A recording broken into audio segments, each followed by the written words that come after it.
Today we're catching up with Pete McClymont. He's the Executive Vice President and Treasurer of the Nebraska Cattlemen. Pete, thanks for coming in. Thanks for having me. Let's talk about the year that it was, 2022. Plenty of challenges out there. I think when we look back on it, there's obviously several areas of challenges, but the one that rises to the top, in my memory, was the weather. I'm guessing the same is for your members as well.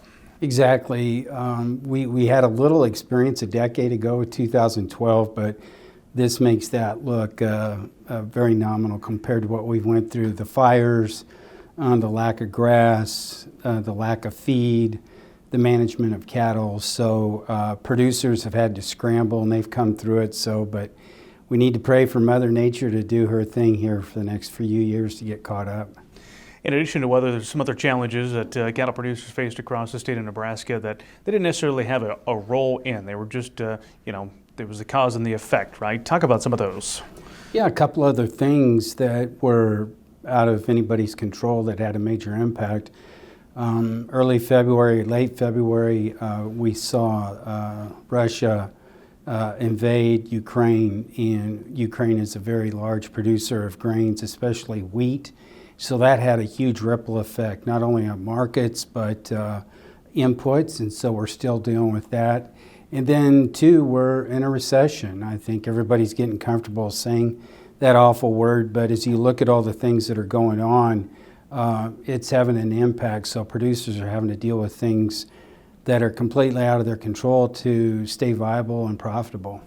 The markets sure have been interesting for cattle producers over the past few years. There's been some push in Congress to get that fixed. Did you see any progress on that in 2022?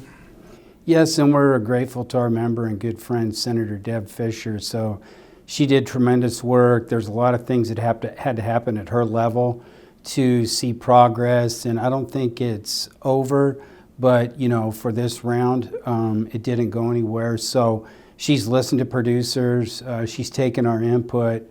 We're grateful to that, but at the end of the day, it's a hard issue, and there's a lot of people, especially in Congress, that know zero about this. So to get them educated is a hard thing, and Senator Fisher's doing that. We're there helping her.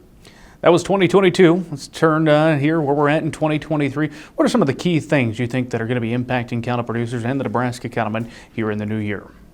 Well, back to the weather. I mean, we saw in 2012, once it got done and we got moisture, producers do what they do best. They produce. So that means they handle their livestock, they manage forage, feed, and they make great decisions. And in 2 years, once we had moisture, we were in great shape. So let's hope and pray and have our fingers crossed that can happen. Obviously, we saw the commitment not only at the federal level, but the state level with ARPA funds to really try to address supply chain issues and shackle space.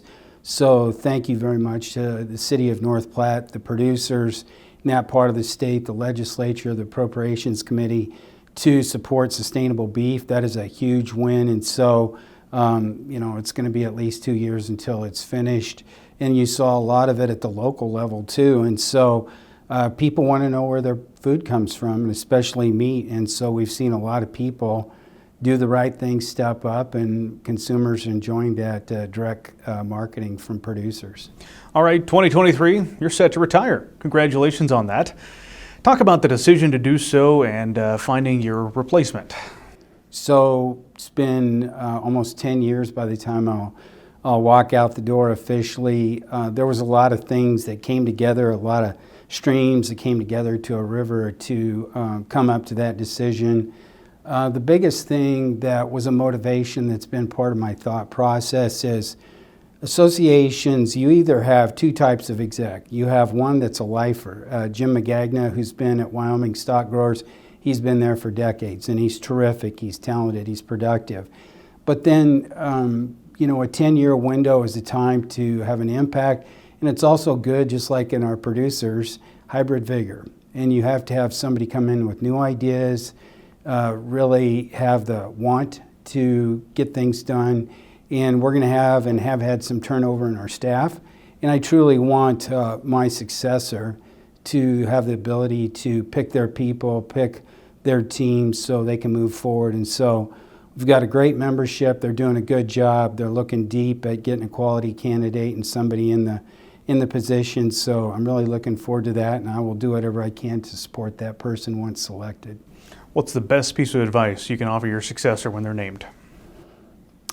That's a good question.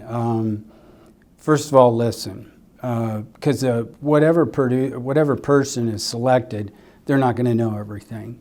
So you have to go and engage and get input from everybody, be open.